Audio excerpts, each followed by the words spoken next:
এই মুহূর্তে আমাদের সবচেয়ে বড় চ্যালেঞ্জ তরুণ প্রজন্মকে এটা বুঝানো যে আহলে বাইতে রাসূল মানি ঈমান।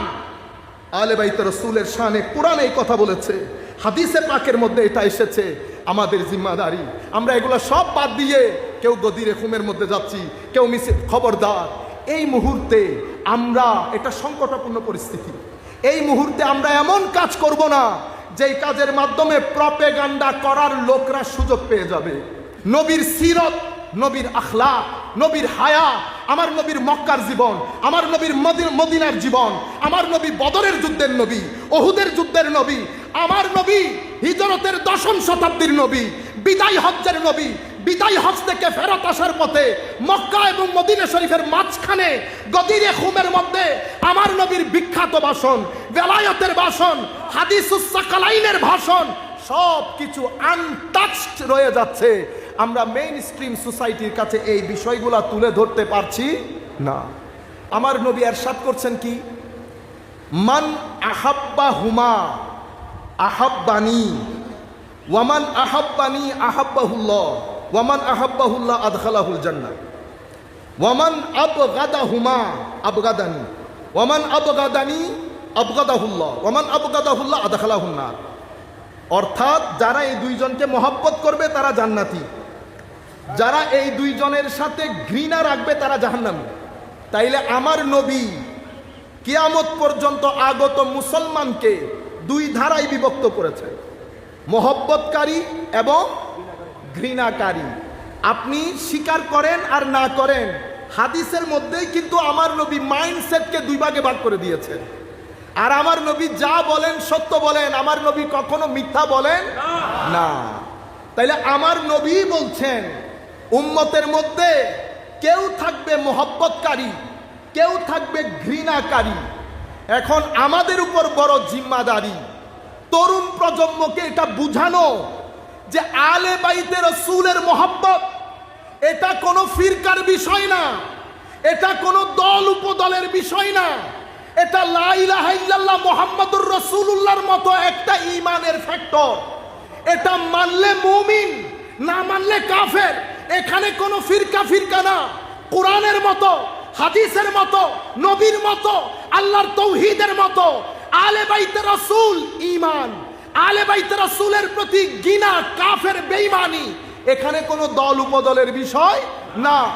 আনফরচুনেটলি প্রপাগান্ডার মাধ্যমে, আমি এই বিষয়গুলো অসংখ্যবার বলেছি, আপনাদের জানার কথা। প্রপাগান্ডা এটা একটা সায়েন্স। আমরা এখনো কথাই বলি, তারা হয়তো প্রপাগান্ডা করে দে, কি করে দে প্রপাগান্ডা এখন একটা সায়েন্স হয়ে গেছে। ইংল্যান্ড আমেরিকার মধ্যে বড় বড় এজেন্সি খুলে বসে, আপনি সেই এজেন্সিগুলা ভাড়া করেন, এগুলা 20-30 হাজার টাকার বিষয় না, $1 মিলিয়ন বিষয়। আপনি এই দেশকে নামাবেন, এই দেশকে তুলবেন, এই ভদ্রলোককে নামাবেন, এই ভদ্রলোককে তুলবেন, এই ব্যক্তি ক্ষমতায় বসবে, এই ব্যক্তি ক্ষমতা থেকে নামবে, এই প্রতিষ্ঠান হাইলাইট হবে, এই প্রতিষ্ঠান হাইলাইটের থেকে এটা বিচ্ছিন্ন করে এটাকে একেবারে রাইট অফ করা হবে। এই যে বিষয়গুলা, এগুলার জন্য প্রপাগান্ডা করা হয়। প্রপাগান্ডা মানে একটা অসত্য অথবা হাফ সত্য বিষয়কে মানুষের মুখে মুখে প্রচার করে, মানে এটাকে এমন একটা পর্যায়ে নিয়ে যাওয়া, আপনারা মনে করবেন এটা কোরআন শরীফ, বিশ্বাস করলে ঈমান, বিশ্বাস না করলে ঈমান না, সেই পর্যায়ে নিয়ে যাওয়া, মানে এটাকে পরিপূর্ণ সত্য হিসেবে সমাজের মধ্যে প্রতিষ্ঠা করা। এই প্রপাগান্ডার জন্য বড় বড় ব্যক্তি হায়ার হয়, বড় বড় প্রতিষ্ঠান হায়ার হয়। এরা কি করে? এরা মিডিয়াতে মিনস অফ কমিউনিকেশন, টেলিমিডিয়া, যত মিডিয়া আছে তাদের বড় বড় এজেন্সি আছে। প্রত্যেক দেশে তাদের কিছু কিনা লোক থাকে, তাদের মাধ্যমে প্রপাগান্ডা নিউজ চলতে একটা অসত্য, একেবারে নিরেট মিথ্যা কথা আপনার মুখে মুখে হয়ে যায়, আপনি এটাকে সত্য হিসেবে গ্রহণ করেন। ঠিক সেভাবে আমাদের এখানে আরেকটা বড় মুসিবত হচ্ছে বলয় তৈরি করা। কি তৈরি করা? বলয় যখন তৈরি হয়, সেই বলয়ের মধ্যে মানুষ সত্য কথা বলতে পারে না।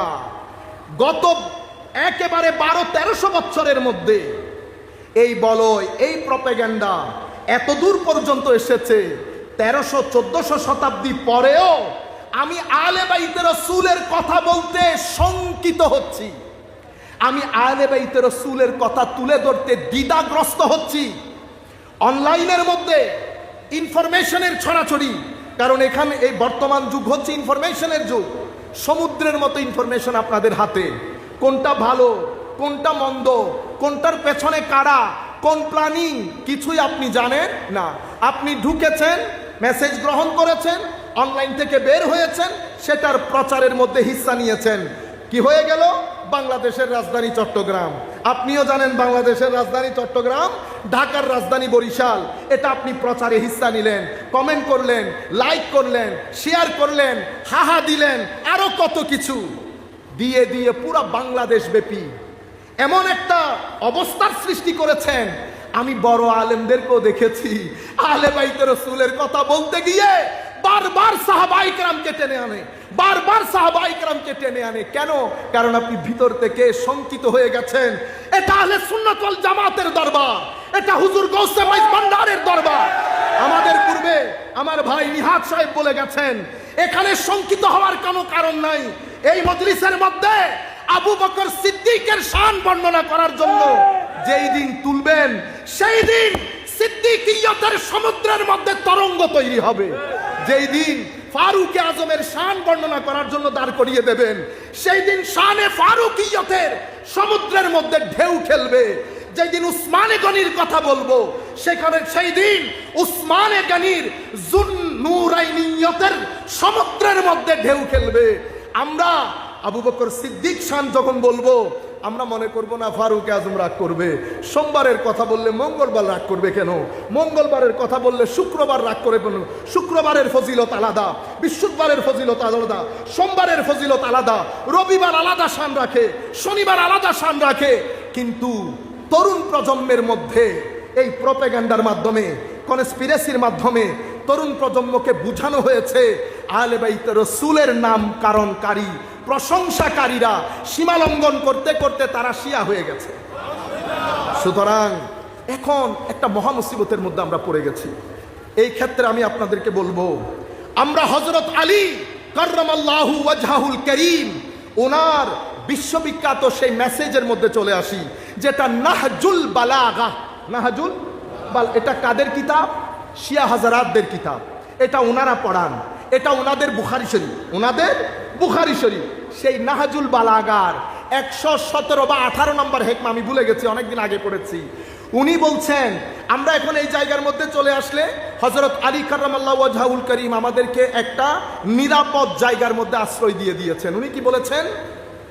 সায়াহলিকু ফিয়া সিনফান, আমাকে নিয়ে দুই প্রকার মানুষ ধ্বংসপ্রাপ্ত হবে। মুহিব্বুন মুফরিদ, যারা আমার মোহাব্বতের ক্ষেত্রে সীমালঙ্ঘন করবে। ইয়াজহাবু বিহি ইলা গায়রিল হক, আমার মোহাব্বত তাদেরকে বাতুলতার দিকে নিয়ে যাবে। ওয়া মুবগিদুন মুফরিদ, এবং আমার ঘৃণা, আমার প্রতি ঘৃণা পোষণকারী সীমালঙ্ঘনকারী, যাদেরকে আমার ঘৃণা বাতুলতার দিকে নিয়ে যাবে। মোহাব্বত যখন বাতুলতার রূপ ধারণ করে, তাদেরকে আমরা শিয়া বলি। তাদের সাথে আমাদের আকীদার দূর দূর পর্যন্ত কোনো সম্পর্ক নাই। যারা আমি তো খুব কাছ থেকে দেখেছি ইংল্যান্ডে, আমাদেরকে তো একসাথে ইন্টারফেইথ ফোরামের মধ্যে কাজ করতে হয়, ইন্টারফেইথ ফোরামের মধ্যে কাজ করতে হয় সব ধর্মের লোকের সাথে, খ্রিস্টান, ইহুদি। আপনারা যত হালকা মনে করতেছেন অত হালকা আমরা না, আল্লাহর ওয়াস্তে এটা মনে করবেন না। আমরা হুজুর গৌসে মাইজ ভান্ডারীকে সাক্ষী রেখে বলতেছি, আমরা সমস্ত ধর্মের লোকের সাথে কাজ করি। আজকের দিন পর্যন্ত কোন মায়ের ছেলে সুন্নিয়তের আকীদার উপর একটা প্রশ্ন তুলতে পারে নাই। আমরা গরিব, নালায়েক, নাফরমান, আমরা কোনো ভালো ছাত্র ছিলাম না, এখনো নাই, কিন্তু এটা আল্লাহর দান, আমার নবীর ফেস, আউলিয়ায়ে কেরামের নজর, আউলিয়ায়ে কেরামের নজর, যেদিকে নজর দেই সমুদ্র বইয়ে দেয়। আমরা বলছি, যদি হুজুর গৌসে মাইজ ভান্ডারীর ফিউজাত জারি থাকে মৃত্যুর আগ পর্যন্ত, কোনদিন কোথাও মাথা ঝুঁকানো তো দূরের কথা, লাখ টাকা দিয়ে মাইজ ভান্ডারী গোলাম হুজুর গৌসুল আজম আব্দুল কাদের জিলানীর গোলামদের জুতার ফিতাও কে খরিদ করতে পারে না।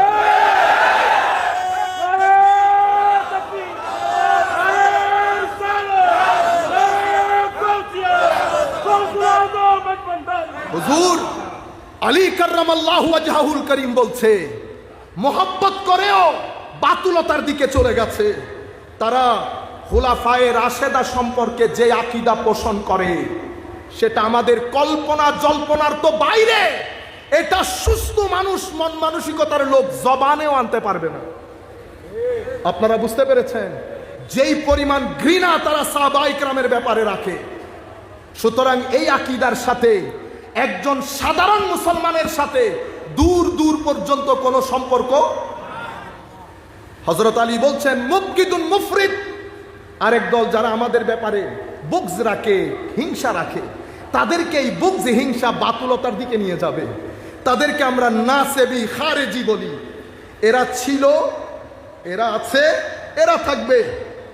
এরা এই শুহাদায়ে কারবালার এই মাসে তারা 10 দিন ব্যাপী আজমতে সাহাবায়ে কেরাম মাহফিল করতেছে। আপনারা বুঝতে পারছেন আজমতে সাহাবায়ে কেরাম।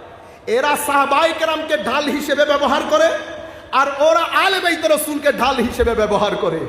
হযরত আলী কাররামাল্লাহু ওয়াজহাহুল করিম বলছেন, আমার ব্যাপারে খাইরের উপর, কল্যাণের উপর আছে তারা যারা আন্নামাতুল আওসাত, মধ্যম পন্থা অবলম্বনকারী। তারা সীমালঙ্ঘন এদিকেও করে না, সীমালঙ্ঘন এদিকেও করে না। ফালজিমু, হযরত আলী বলছেন তোমরা সেই সংখ্যাধিক্য জামাতের সাথে নিজেদেরকে জুড়ে রাখো, কখনো পথভ্রষ্ট হবে না। কিন্তু আফসোসের বিষয় হচ্ছে মিডিয়ার মধ্যে আপনি যখন গুগলের মধ্যে গিয়ে শুহাদায়ে কারবালা সম্পর্কে কোনো পেজ খুলবেন, এটা হয় এই গ্রুপের, নয় ওই গ্রুপের, মাঝখানের নাই। আমি আমার ছাত্রদেরকে বলেছিলাম ইংল্যান্ডে শুহাদায়ে কারবালা সম্পর্কে প্রত্যেকে 10-10 লাইন লিখে আনবে। আজীব 75 to 80% স্টুডেন্ট তারা কপি পেস্ট করেছে। কাদের পেজ থেকে জানেন? যারা মহব্বতের দিক থেকে সীমালঙ্ঘন করে। এটা ইনফরমেশনের যুগ।